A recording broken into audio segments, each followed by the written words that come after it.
ಇದೆಲ್ಲ ಮಡ್ಡಿ ಹಾಕ್ಬಿಟ್ಟು ಫಿನಿಶಿಂಗ್ ಮಾಡ್ತಾ ಇದ್ದೀವಿ. ಕೆಳಗಡೆ ಎಲ್ಲ ಮುಗಿಸಿದ್ದೀವಿ. ಈಗ ಒಂದು ಮಡ್ಡೆ ಹಾಕೋದೊಂದು ಬ್ಯಾಲೆನ್ಸ್ ಇದೆ. ಮಡ್ಡೆ ಹಾಕ್ಬಿಟ್ರೆ ಕೆಲಸ ಕಂಪ್ಲೀಟ್ ಆಯ್ತಿಲ್ಲ. ಪೇಂಟ್ ಹೊಡೆದೊಂದು ಬ್ಯಾಲೆನ್ಸ್ ಇದೆ. ಮೇಲೆ ಗ್ರಾನೈಟ್ ಹಾಕ್ತಾ ಇದ್ದಾರೆ, ಎಲ್ಲ ಹಾಕ್ತಾ ಇದ್ದಾರೆ. ಗ್ರಾನೈಟಲ್ಲಿ ಹಾಕೋದಕ್ಕೆ ಕ್ಲಿಯರ್ ಅಂತ ಮೇಲೆ ಗ್ರಾನೈಟ್ ಹಾಕ್ತಾ ಇದ್ದಾರೆ ಪಟ್ಟಿ.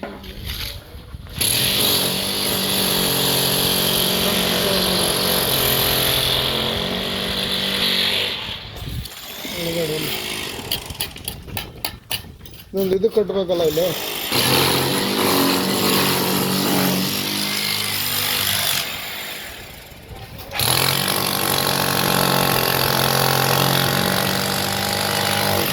ಆ ಸೈಡಲ್ಲಿ ಅದು ಗಾಡಿ ಕಟ್ಟಿ ನೀಟಾಗಿ ಸಬ್ ಕವರ್ ಹಾಕ್ಬಿಟ್ರೆ ಕವರ್ ಹಾಕ್ಬಿಡ್ತೇವೆ.